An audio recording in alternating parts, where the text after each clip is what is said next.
बिस्मिल्लाहिर्रहमानिर्रहीम। अस्सलाम वालेकुम स्टूडेंट्स।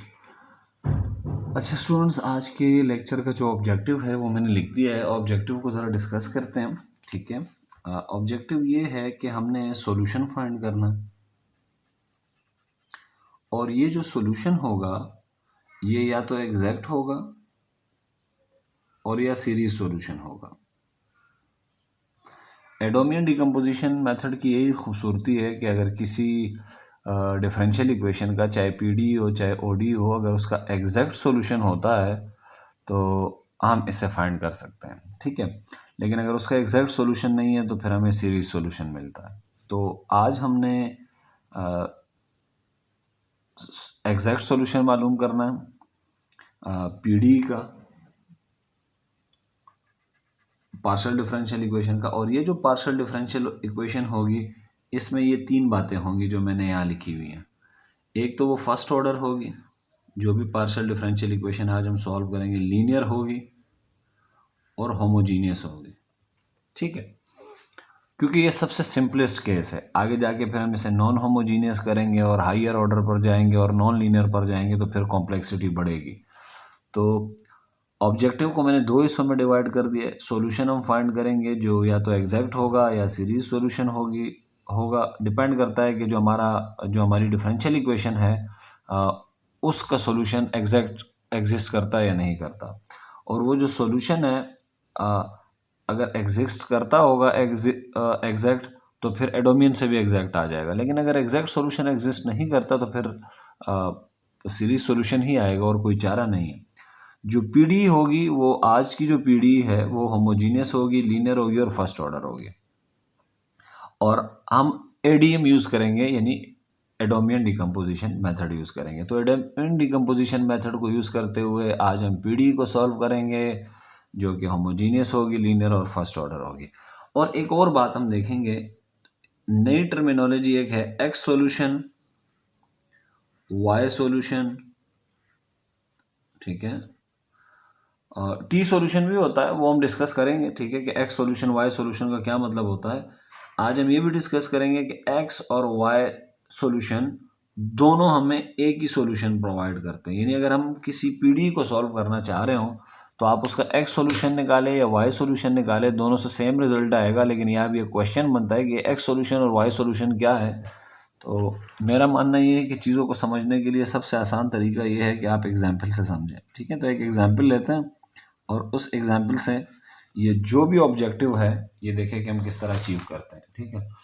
तो एक पार्शियल डिफरेंशियल इक्वेशन दी हुई है, ठीक है। सॉल्व द पीडी, एक पीडी हमें दी हुई है, उसे लिखते हैं, ठीक है। यू सब एक्स माइनस यू सब Y is equals to 0।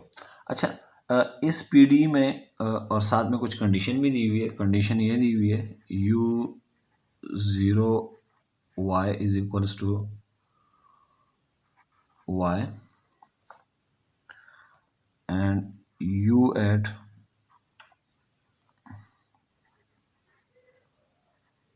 X comma 0 is equals to x. अच्छा जी, सबसे इम्पोर्टेंट ये जो सब्सक्रिप्ट है यू एक्स, यू इसको पढ़ते हैं यू सब एक्स। इसका मतलब क्या होता है? यू सब एक्स का मतलब है कि partial u by partial x, ठीक है।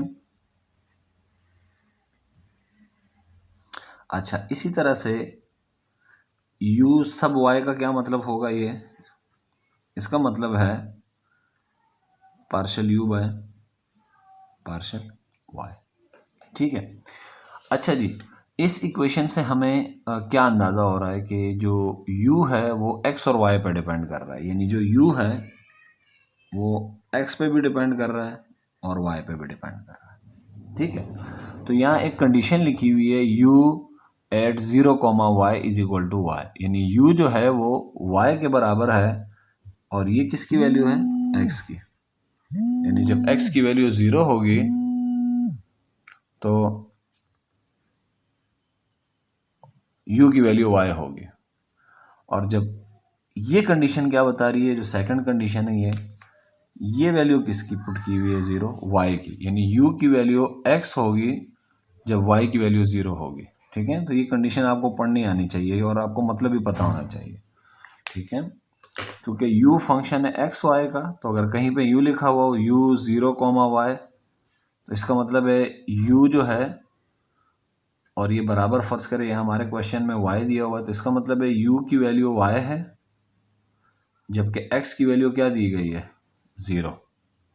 ठीक है, तो इस कंडीशन का क्या मतलब है कि u बराबर है x के, जबकि y की वैल्यू क्या है, 0। तो ये कंडीशन आपको पता होनी चाहिए और आपको पढ़नी आनी चाहिए और आपको पता होना चाहिए कि इस कंडीशन का क्या मतलब है।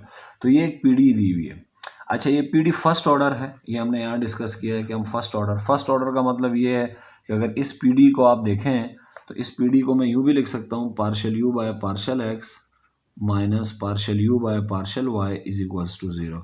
तो ये जो पीडी है इसमें जो हायर ऑर्डर डेरिवेटिव है, सबसे बढ़िया डेरिवेटिव कौन सा है, 1 है। यानी u का डेरिवेटिव x के लिहाज से भी एक ही मर्तबा है और u का डेरिवेटिव y के लिहाज से एक ही मर्तबा है। तो इसमें जो हाईएस्ट डेरिवेटिव है वो फर्स्ट ऑर्डर का है, इसलिए ये फर्स्ट ऑर्डर है। लीनियर तो ये है, क्योंकि लीनियर नॉन लीनियर के लिए बड़ी कंडीशन है जो ऑलरेडी हम डिस्कस कर चुके हैं प्रीवियस लेक्चर में, वो आप लोग वहाँ से देख लें। अच्छा, होमोजीनियस को बताना ज़रा रिलेटिवली आसान होता है। देखें, इक्वेशन होमोजीनियस होगी कोई पीडी अगर उसकी हर टर्म के अंदर या तो u यानी डिपेंडेंट वेरिएबल मौजूद है या उसका डेरिवेटिव मौजूद है हर टर्म में, तो फिर तो ये इक्वेशन जो है ये होमोजीनियस है, वरना ये नॉन होमोजीनियस है। तो इस टर्म में चेक करें क्या मौजूद है, u का पार्शियल डेरिवेटिव। इस टर्म में चेक करें, दो ही टर्म्स हैं इसमें, तो दोनों टर्म्स में u मौजूद है। अगर हर टर्म के अंदर u मौजूद है या उसका डेरिवेटिव मौजूद है तो होमोजीनियस। अब मैं एक इक्वेशन लिख देता हूँ, जैसे ये u सब x माइनस u सब y is equals to x plus y. अब आप चेक करें, इस टर्म में भी u का डेरिवेटिव है, इसमें भी u का डेरिवेटिव है, मगर ये एक ऐसी टर्म है या दो टर्म्स कह लें कि जिसमें u नहीं है, ना तो u है ना u का डेरिवेटिव है, लिहाजा ये नॉन होमोजीनियस है। बहरहाल ये एक होमोजीनियस पीडी है और हम इसे सॉल्व करने जा रहे हैं बाय यूजिंग एडोमियन डिकम्पोजिशन मेथड, और ये फर्स्ट ऑर्डर की है और लीनियर भी है। अच्छा जी, तो सबसे पहला स्टेप ये होता है कि इस डिफरेंशियल इक्वेशन को, जिसका नाम 1 है, इसको हम ऑपरेटर की फॉर्म में लिखेंगे। तो मैं क्या करूँगा, मैं दो ऑपरेटर डिफाइन करने जा रहा हूँ। एक डिफाइन करने जा रहा हूँ एल एक्स, इसका मतलब होगा पार्शियल ओवर पार्शियल एक्स, और एक एल वाई, इसका मतलब होगा पार्शियल ओवर पार्शियल वाई। ठीक है, और यानी जहाँ भी पार्शियल ओवर पार्शियल एक्स आ रहा है वहाँ मैं एल एक्स लिख रहा हूँ, जहाँ भी पार्शियल ओवर पार्शियल वाई आ रहा है वहाँ मैं एल वाई लिख रहा हूँ। तो ये दो ऑपरेटर मैंने डिफाइन कर दिए। ठीक है, साथ में इनवर्स ऑपरेटर देखें आप,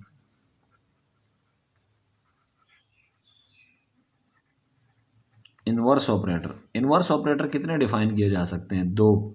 एक होगा एल एक्स इनवर्स और एक होगा एल वाई इनवर्स। अच्छा, एल एक्स को अगर हम देखते हैं तो ये एक डिफरेंशियल ऑपरेटर है और एल वाई भी एक डिफरेंशियल ऑपरेटर है। एल एक्स का मतलब है पार्शियल डेरिवेटिव एक्स के लिहाज से लेना है, और एल वाई का मतलब है कि पार्शियल डिफरेंशियल ऑपरेटर है और ये आपको पार्शियल डेरिवेटिव देगा वाई के लिहाज से। बहरहाल, तो ये डिफरेंशियल ऑपरेटर है इन शॉर्ट। तो आपको पता है कि डेरिवेटिव का जो रिवर्स या इनवर्स प्रोसेस है वो क्या होता है, वो होती है इंटीग्रेशन। तो इसका जो एल एक्स का जो इनवर्स ऑपरेटर होगा वो क्या होगा, वो हम लिखेंगे एक इनडेफिनेट इंटीग्रल होगा, और लिमिट हमेशा कहाँ से होगी, अगर ये एल एक्स है तो 0 टू एक्स, और यहाँ लिखेंगे हम डी एक्स। और ये एल वाई इनवर्स है तो इसका जो ऑपरेटर होगा, इनवर्स ऑपरेटर यानी एल वाई इनवर्स जो होगा, वो उसकी लिमिट होगी 0 से y और डी वाई। ठीक है, तो ये दो डिफरेंशियल ऑपरेटर थे, पार्शियल डिफरेंशियल ऑपरेटर, और ये दो हमने इन्हीं यानी एल एक्स जो ऑपरेटर है और एल वाई, इनका इनवर्स डिफाइन कर दिया हमने कि एल एक्स इनवर्स का ये मतलब होगा कि 0 से x इंटीग्रेट करना होगा विद रिस्पेक्ट टू x, और एल वाई का मतलब ये होगा कि 0 टू y मल्टीप्लाई करना होगा, इंटीग्रेट करना होगा विद रिस्पेक्ट टू y। अच्छा, इसमें एल एक्स इनवर्स में जब आप ये बेसिकली एक इंटीग्रेशन है, जब आप इंटीग्रेशन करेंगे तो y को आप सपोज करेंगे क्या, कांस्टेंट। ठीक है, और इसमें आप x को सपोज करेंगे क्या, कांस्टेंट, जिस तरह पार्शियल डेरिवेटिव में होता है। अगर मैं x के लिहाज से पार्शियल डेरिवेटिव ले रहा हूँ तो बाकी जो वेरिएबल हैं उनको हम कांस्टेंट सपोज कर लेते हैं। तो बहरहाल ये मैंने कुछ ऑपरेटर्स डिफाइन करा दिए, ठीक है। अब हम आगे बढ़ते हैं। अच्छा जी, ऑपरेटर्स डिफाइन करने के बाद जो इक्वेशन है हमारी वो हम यूँ लिख देंगे, एल एक्स, मैं इक्वेशन ही दोबारा लिख देता हूँ, यू सब एक्स माइनस यू सब वाई इज इक्वल टू 0। अब इसको यू सब एक्स का मतलब क्या है, partial u by partial x minus partial u by partial y is equal to 0। अब ये जो पार्शियल ओवर पार्शियल एक्स है ये, और ये पार्शियल ओवर पार्शियल वाई जो है, इसको हम लिखेंगे एल एक्स और u as it is minus L y और u as it is equal to 0। तो सबसे पहला काम ये होता है कि आप जो डिफरेंशियल इक्वेशन है, चाहे पी डी है चाहे ओ डी है, उसको आप ऑपरेटर की फॉर्म में लिखते हैं और इन्वर्स ऑपरेटर साथ में डिफाइन कर लेते हैं, ठीक है। जैसे मैंने यहाँ पे ये ऑपरेटर डिफाइन कर दिए, इन्वर्स ऑपरेटर, ये एल एक्स इन्वर्स और एल वाई इन्वर्स, ठीक है। अब हमने ये करना है कि हमने ये inverse operator both side apply करना है। अब यहाँ पे बड़ी गौर तलब बात है, अगर आप एल इन्वर्स अप्लाई करेंगे बोथ साइड तो वहाँ से जो सोल्यूशन आएगा उसे हम कहेंगे एक्स सोल्यूशन, और अगर आप एल वाई इन्वर्स अप्लाई करेंगे तो आपके पास जो सोल्यूशन आएगा उसे आएगा वाई सोल्यूशन। तो ये डिपेंड करता है कि आपने कौन सा ऑपरेटर अप्लाई करने जा रहे हैं, ठीक है। अच्छा जी, अच्छा इसमें बड़ी एक इंटरेस्टिंग बात भी है कि कौन सा ऑपरेटर कब डिफाइन किया जाएगा, ठीक है। इस पे भी यानी कौन सा सोल्यूशन, सम टाइम ऐसा होता है कि हम एक्स सोल्यूशन नहीं निकाल सकते, ठीक है, उस पर हम बात करेंगे। बहरहाल इस वक्त मैं क्या करूंगा कि मैं एक्स सोल्यूशन निकालने जा रहा हूं।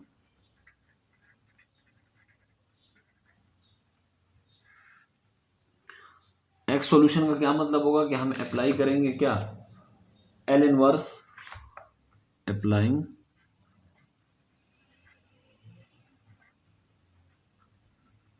एल एक्स इनवर्स ऑन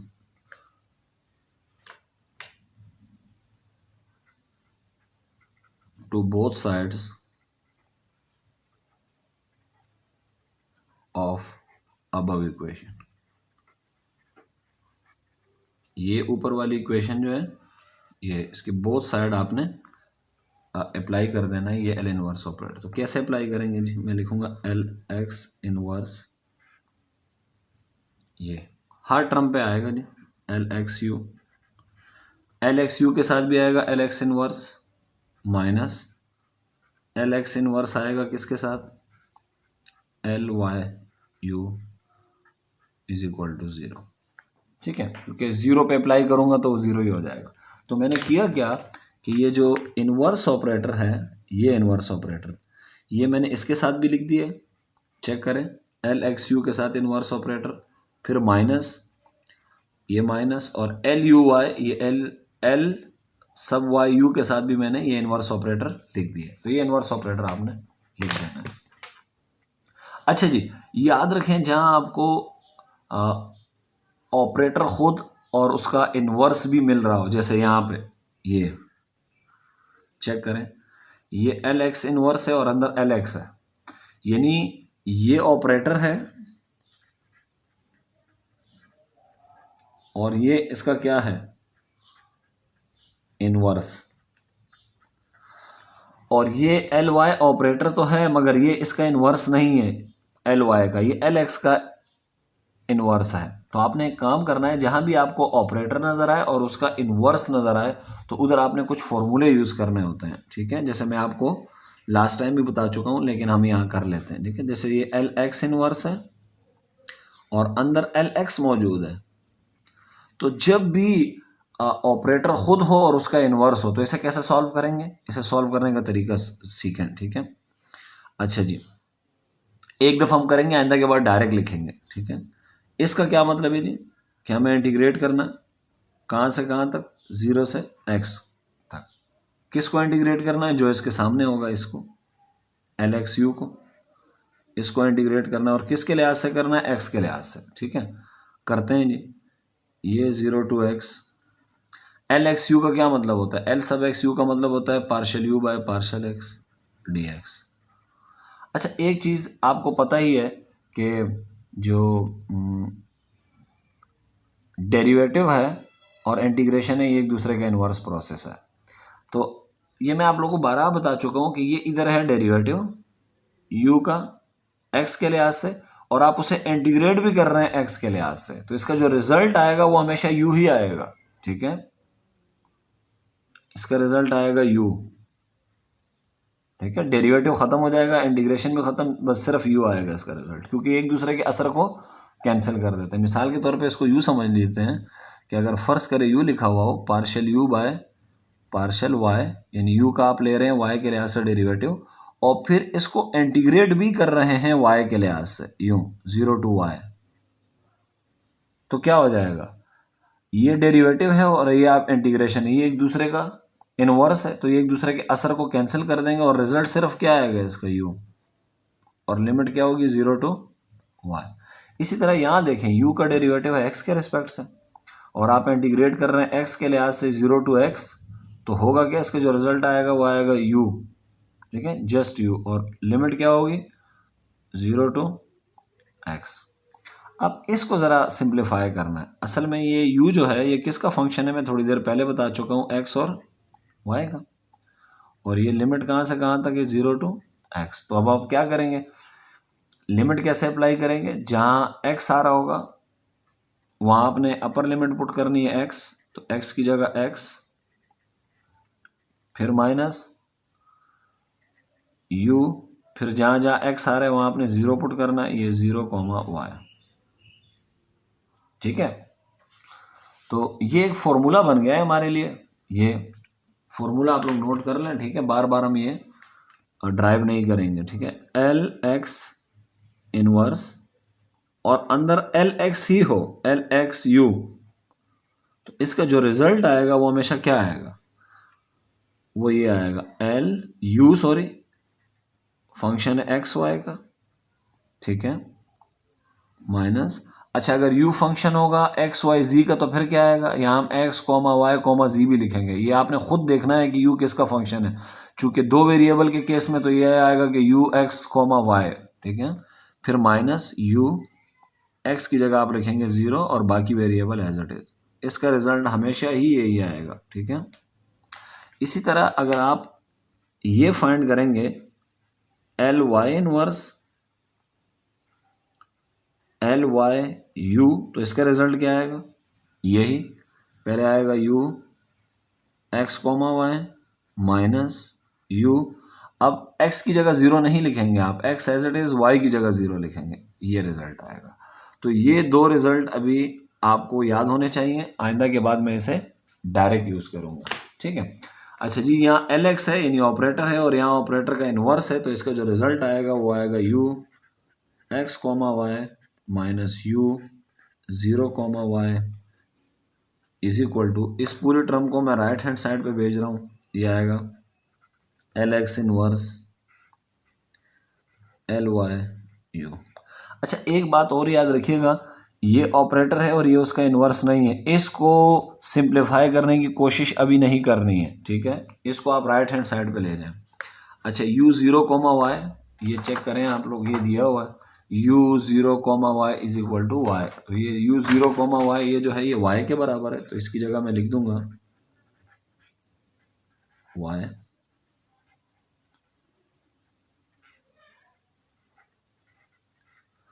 ये y राइट पे चला जाएगा, प्लस हो जाएगा।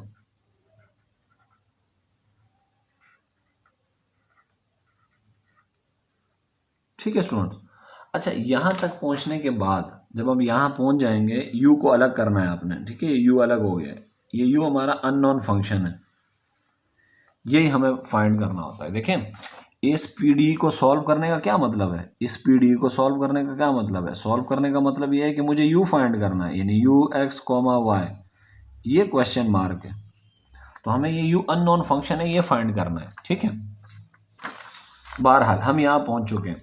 जब आप, और ये कौन सा सॉल्यूशन आ रहा है, एक्स सॉल्यूशन। एक्स सॉल्यूशन का क्या मतलब है कि आपने एल एक्स इनवर्स अप्लाई किया था इस पीडी पर। ठीक है, अच्छा जी आगे बढ़ते हैं। यहाँ पहुँचने के बाद मैं इसे लिख देता हूँ एक दफ़ा, यहाँ पहुँचने के बाद u x y is equals to y plus L x inverse L y u. यहाँ पर पहुँचने के बाद आपने क्या करना है, यहाँ पर पहुँचने के बाद आपने ये जो अननोन फंक्शन है यू, ये आपने डिफाइन करना है। और ये हम कैसे डिफाइन करते हैं, ये मैं लिख देता हूं। Now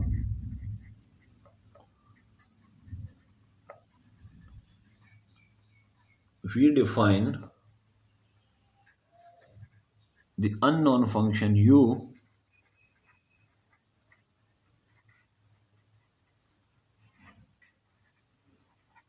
x, y by decomposition series. और डिकम्पोजिशन सीरीज क्या है, ये जो u है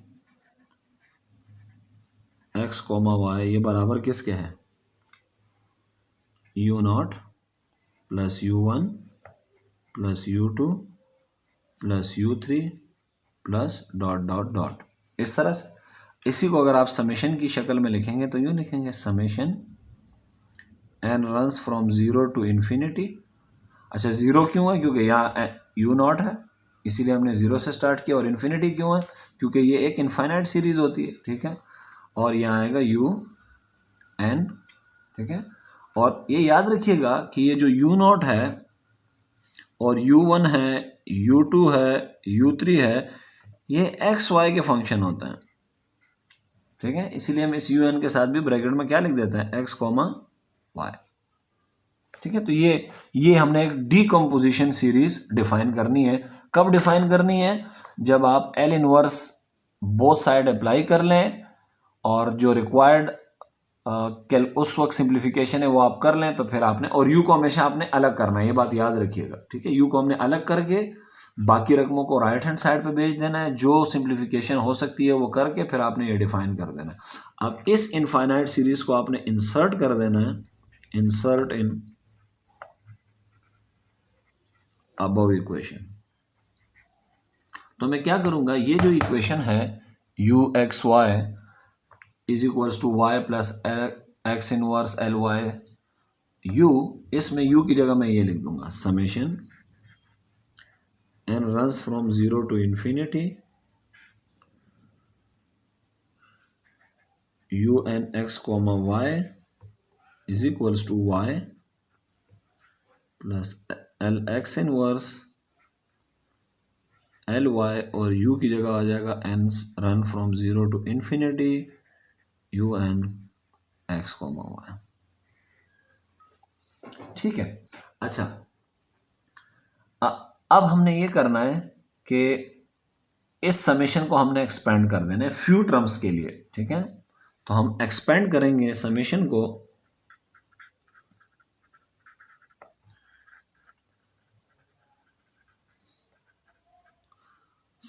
करेंगे, ठीक है, bye considering few terms.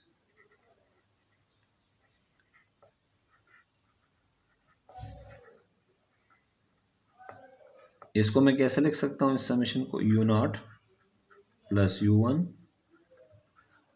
Plus u2, बस 3 टर्म्स काफ़ी हैं, plus dot dot dot is equals to y plus L x inverse L y. और इसकी जगह मैं क्या लिख दूंगा, इसकी जगह मैं लिख दूंगा u0 प्लस u1, समेशन को एक्सपेंड कर रहे हैं, plus u2 plus dot dot dot, ठीक है। अब आपने क्या करना है, यहाँ पे पहुँचने के बाद सबसे पहला काम ये होता है कि आपने ये u0 मालूम करना होता है। ये u0, इस u0 को आप लोग सबको पता है कि इसे हम कहते हैं ज़ीरोथ कंपोनेंट। सबसे पहले आपने ये ज़ीरोथ कंपोनेंट मालूम करना है। ये कैसे मालूम होगा, अच्छा, ज़ीरोथ कंपोनेंट मालूम करने का जो तरीका है वो ज़रा गौर से सुनिएगा। आप राइट हैंड साइड पे देखें,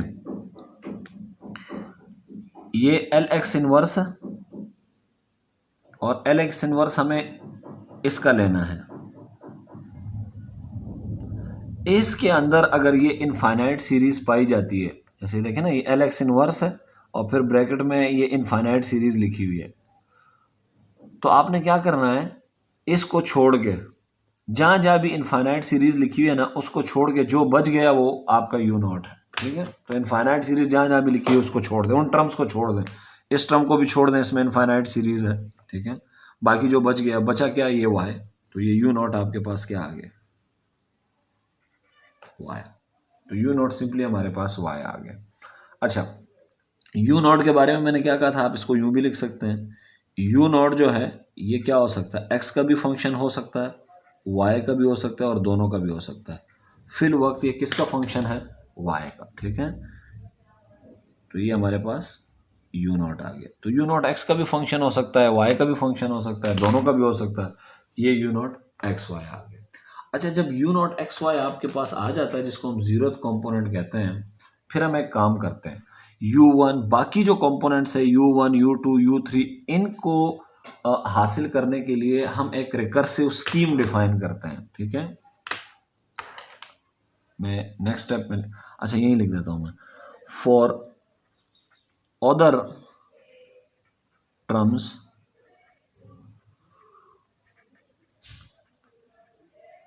we will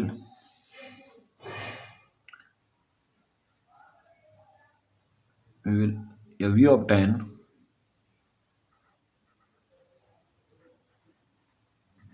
the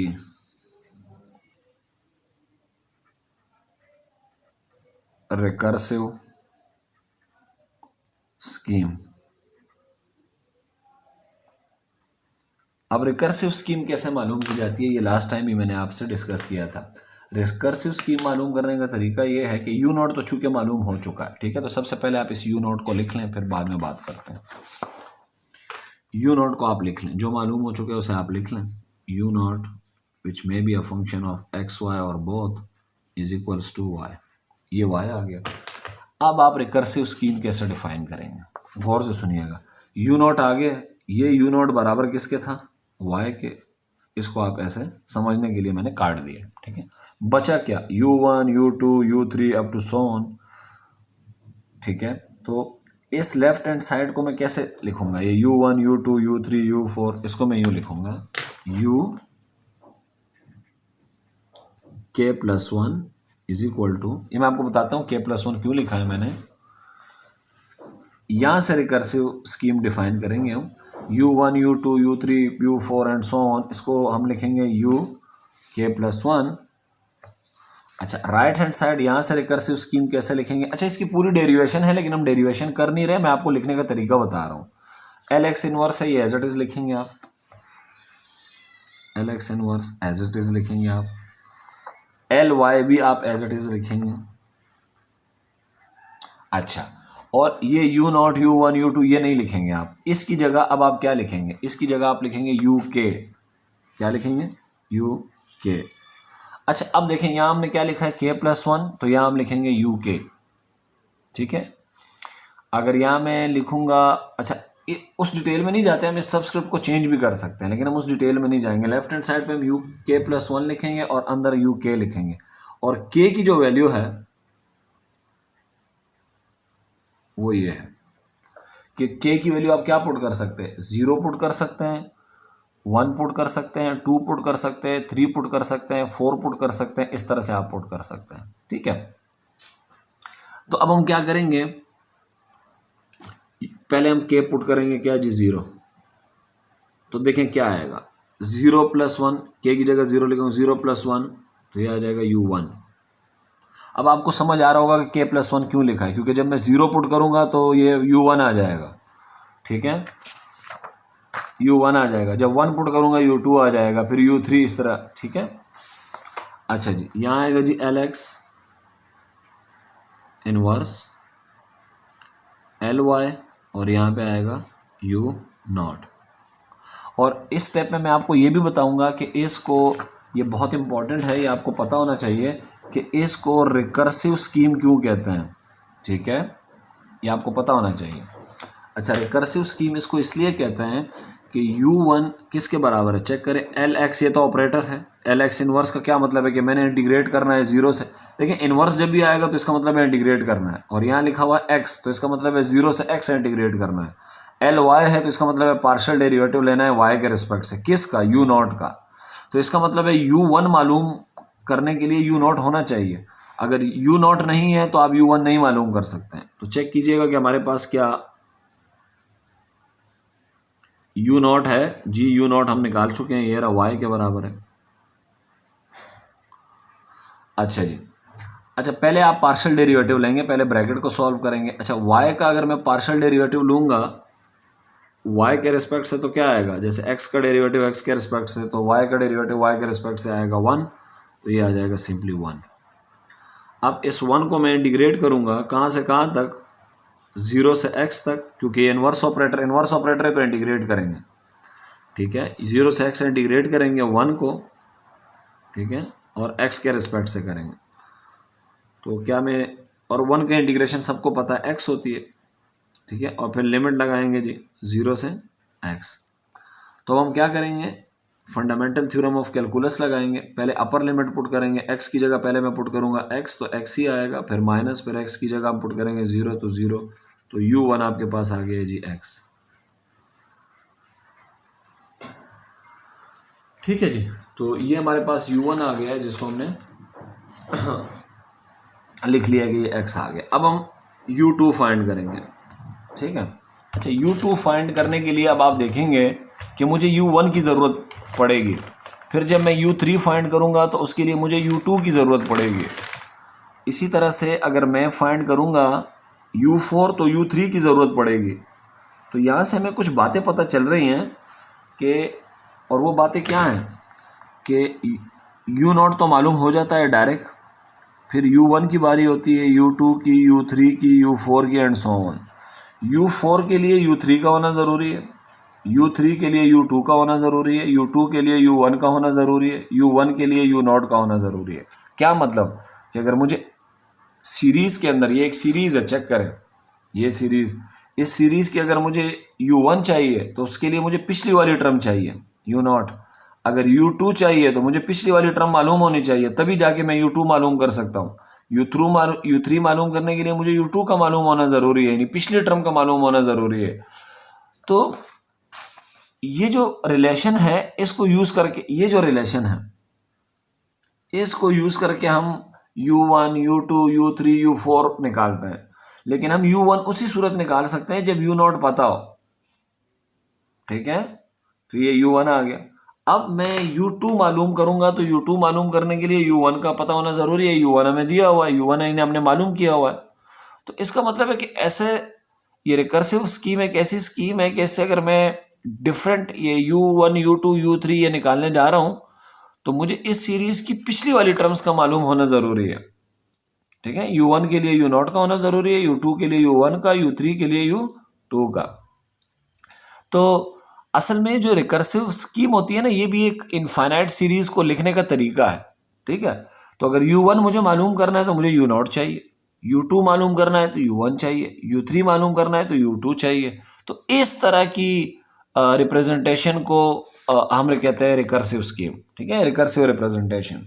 बहरहाल अब हम k पुट करेंगे जी 1, k1 पुट करूंगा तो क्या आएगा बताओ, इस रिकर्सिव स्कीम में पुट करना है, ठीक है। 1 पुट करूंगा तो ये u2 हो जाएगा, Lx इनवर्स Ly, और ये हो जाएगा u1। अब आप देखें ना, u2 मालूम करने के लिए हमें u1 का पता होना जरूरी है। तो u1 कितना है, u1 है x। चले यहां मैं थोड़ा इसको खुल के लिख लेता हूं कि इसका क्या मतलब है। ये इस Ly सब y का, इसका मतलब है पार्शियल ओवर पार्शियल y, और ये x।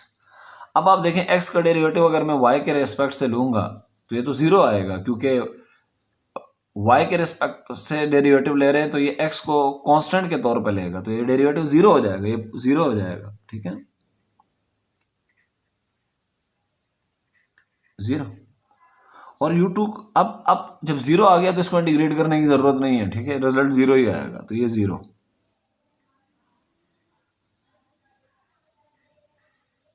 अच्छा एक बात याद रखिएगा, अगर U2 0 आ गया, U3 0 आ गया, आपने वहीं स्टॉप कर देना, आगे वाली टर्म्स मालूम नहीं करनी। वजह यह है कि U3 मालूम करने के लिए किसकी ज़रूरत है हमें, U2 की। U2 0 हो गया तो U3 भी क्या हो जाएगा, 0। U4 भी क्या हो जाएगा, 0। U5, तो आगे जितनी भी टर्म्स हैं वो सब की सब क्या हो जाएंगी। इसका मतलब है this implies that U3, U4 and so on, सारी की सारी टर्म्स कितनी हैं, 0 है। वजह, क्योंकि U2 यूज होगा U3 मालूम करने के लिए, और U3 जब आप मालूम करेंगे तो आप इस इक्वेशन के अंदर k की जगह 2 पुट करेंगे, तो यहाँ क्या आएगा, U2 कितना है, 0, 0 का डेरिवेटिव लेंगे 0, उसको इंटीग्रेट करेंगे 0, तो U3 भी 0 आ जाएगा। इस तरह फिर U4, U5 वो तमाम टर्म्स क्या हो जाएंगे, 0 हो जाएंगे। तो जब आप U0, U1, U2, U3 ये मालूम कर लें, जो कि कंपोनेंट्स होते हैं इस इनफाइनाइट सीरीज के, ये हमारा अननोन फंक्शन है, ये अननोन फंक्शन है ये, तो फिर आप इसमें पुट कर लें और आपका सॉल्यूशन आ जाएगा। ठीक है, तो अब हमारा सॉल्यूशन क्या होगा, सॉल्यूशन देखिए हमारा,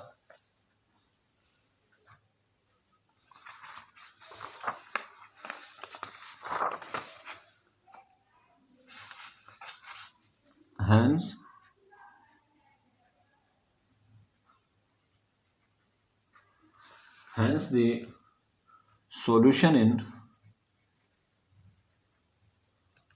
series form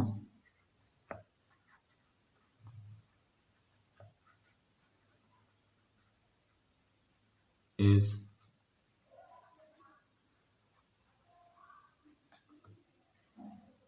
given by, क्योंकि हमें u फाइंड करना था, और u जो है U(x, y) ये किसके बराबर होता है, ये बराबर होता है U0 plus U1 plus U2 plus U3 plus dot dot dot, ये एक इनफाइनाइट सीरीज होती है। ठीक है, और यही हमारी वो डिकम्पोजिशन सीरीज है, और ये हमारा अननोन फंक्शन है। शुरू में ही मैंने आपको कहा था कि हमें u फाइंड करना है, तो अब आप इसमें पुट करें जी।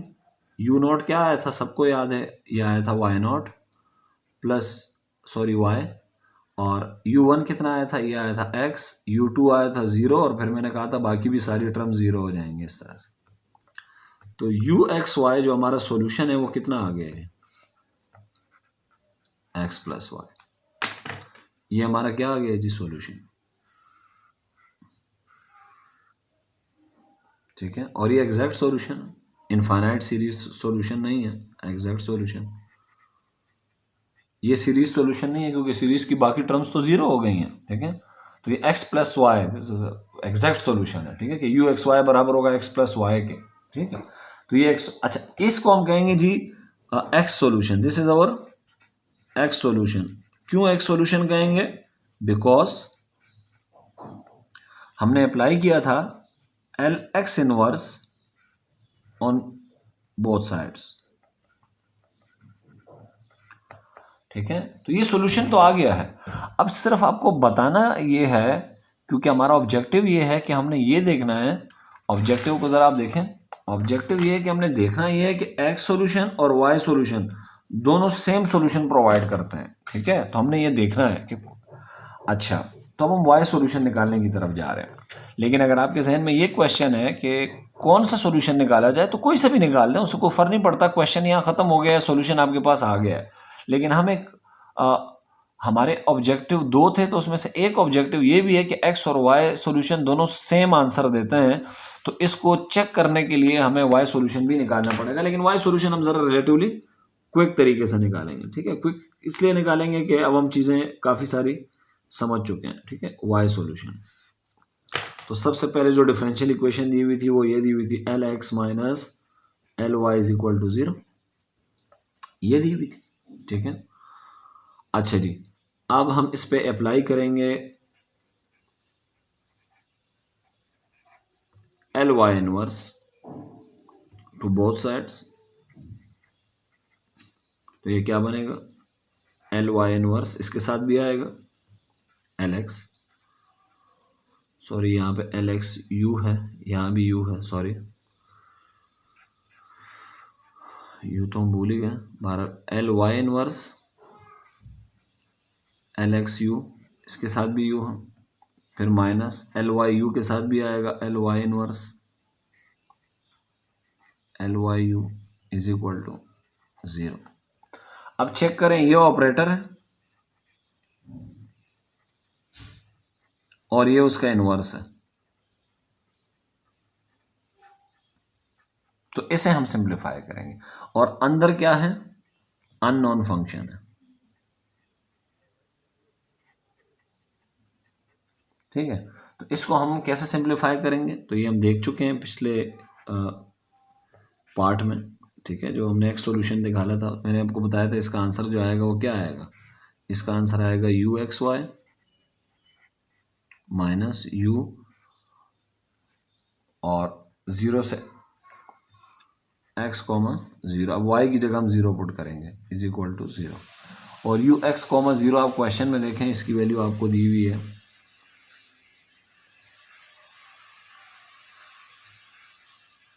ये माइनस अंदर चला जाएगा तो ये यूं हो जाएगा, ये माइनस प्लस हो जाएगा, और इसकी वैल्यू क्वेश्चन में हमें दी हुई है, ठीक है, x है इज इक्वल टू 0। तो जब आप इनवर्स अप्लाई करते हैं तो आपने हमेशा उसको सिंप्लीफाई करना होता है जहां ऑपरेटर होता है और उसी ऑपरेटर का इनवर्स होता है, सिर्फ इसको सिंप्लीफाई करेंगे, इसको, ठीक है। ये इसका इनवर्स है और ये ऑपरेटर है। अब ये चेक करें, ऑपरेटर ये भी है, इनवर्स ये भी है, मगर ये इसका इनवर्स नहीं है, ठीक है। तो ये ऑपरेटर और ये इसी ऑपरेटर का इनवर्स, तो इसको सिंप्लीफाई करेंगे और यहाँ से फिर क्या करेंगे, सिंप्लीफाई करने के बाद जो नेक्स्ट स्टेप होगा वो बड़ा इंपॉर्टेंट है। यहाँ से आपने आइसोलेट करना है, अलग करना है यू को अलग करना है। तो यू को अलग करने का क्या तरीका है, इसको वहाँ राइट पे भेज देंगे, बाकी क्या बचेगा, ये प्लस हो जाएगा, u x comma y is equal to, ये वहाँ जाके प्लस हो गया तो बचा क्या, एक्स और ये plus L inverse L x U S. तो जब आप u को आइसोलेट कर लेते हैं तो आइसोलेट करने के बाद आपको ये इनफाइनाइट सीरीज डिफाइन करनी होती है, जो हमने लास्ट टाइम में भी डिफाइन की थी, ठीक है। ये मैंने यहाँ डिफाइन की थी, ये चेक करें, जब हमने u को अलग किया था तो फिर मैंने एक डिकम्पोजिशन सीरीज डिफाइन की थी, ये वाली। तो इसी तरह से यहाँ पे भी करेंगे, ये डिकम्पोजिशन सीरीज डिफाइन करेंगे हम,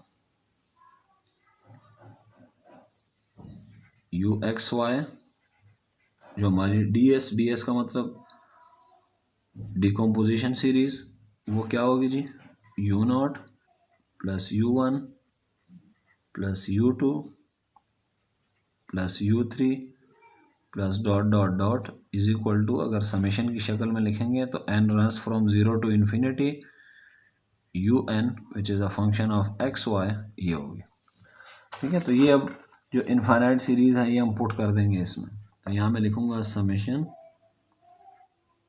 this u n x comma y is equal to x as it is plus L y inverse L x, और यहाँ लिखूंगा summation n runs from 0 to infinity u n, बिल्कुल जैसे हमने एक्स सॉल्यूशन निकाला था बिल्कुल उसी तरह से, ठीक है।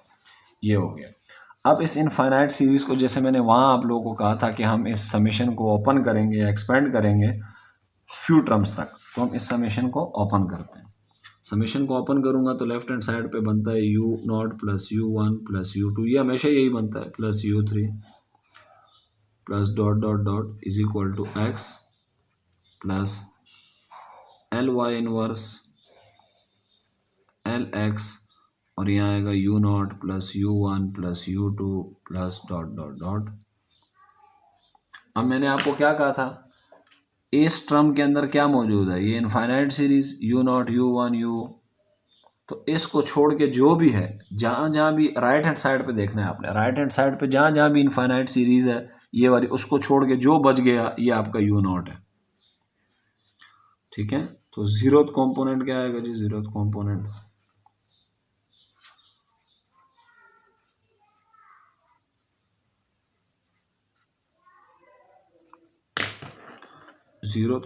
आपका आ गया यू नॉट, जो कि फंक्शन हो सकता है एक्स का भी और वाई का भी ये बराबर होगा x के।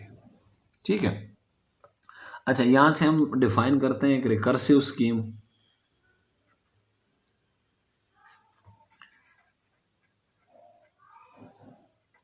रिकर्सिव स्कीम डिफाइन करने का मैंने आपको तरीका क्या बताया था कि यू नॉट को हम एज इट इज लिखेंगे x, और इसको छोड़ के हम रिकर्सिव स्कीम लिखते हैं। तो ये लेफ्ट हैंड साइड कैसे लिखते हैं रिकर्सिव स्कीम, हमेशा आता है यू के plus one left hand side पे इज इक्वल टू।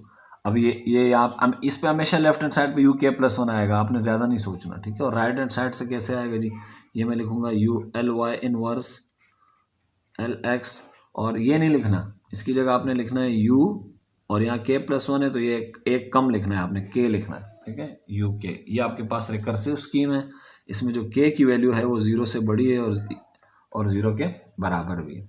तो आप के की जगह आप ज़ीरो पुट करें पहले,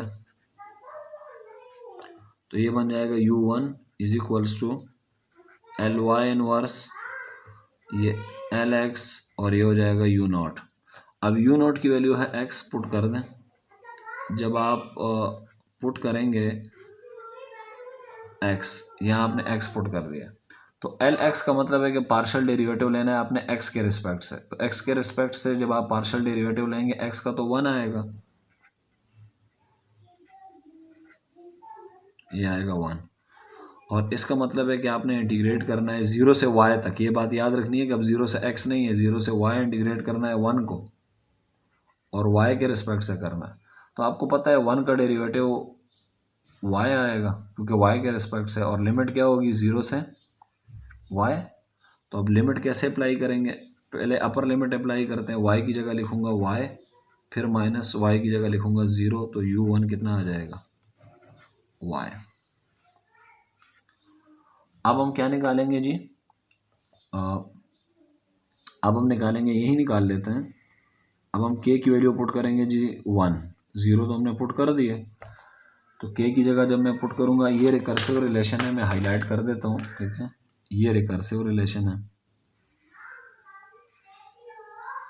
इसमें पुट करना है।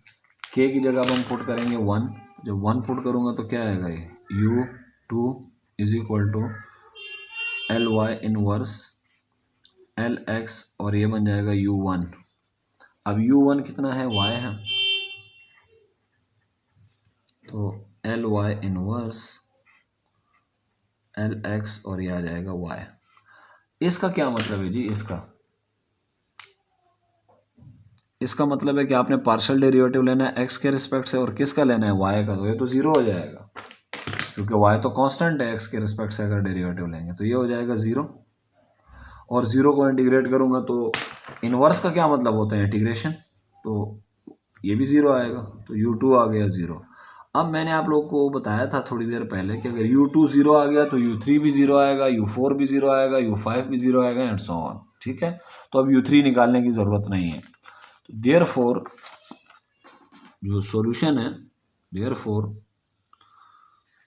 जो अननोन फंक्शन है यू एक्स वाई, जो कि बराबर था किसके, u naught plus u one plus u two plus dot dot dot becomes what,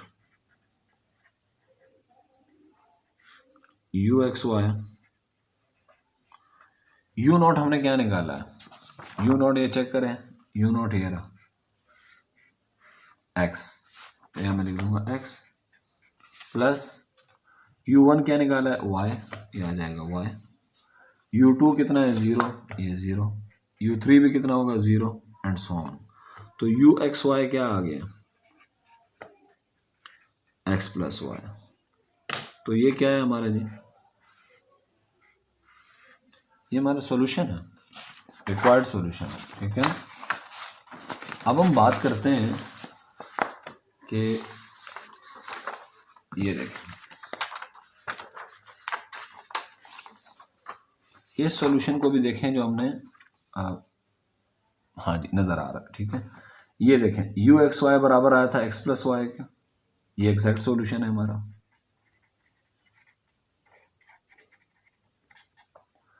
और ये सॉल्यूशन हमने कैसे निकाला था, एल एक्स इनवर्स अप्लाई करके, इसको हम एक्स सॉल्यूशन कहते हैं। और ये हमने कैसे निकाला है, ये हमने ये हमारा y सॉल्यूशन है।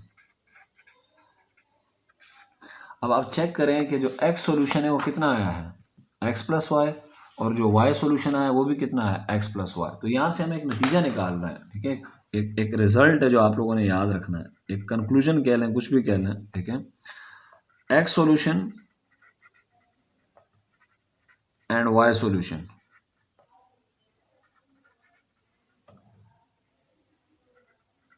Are equal.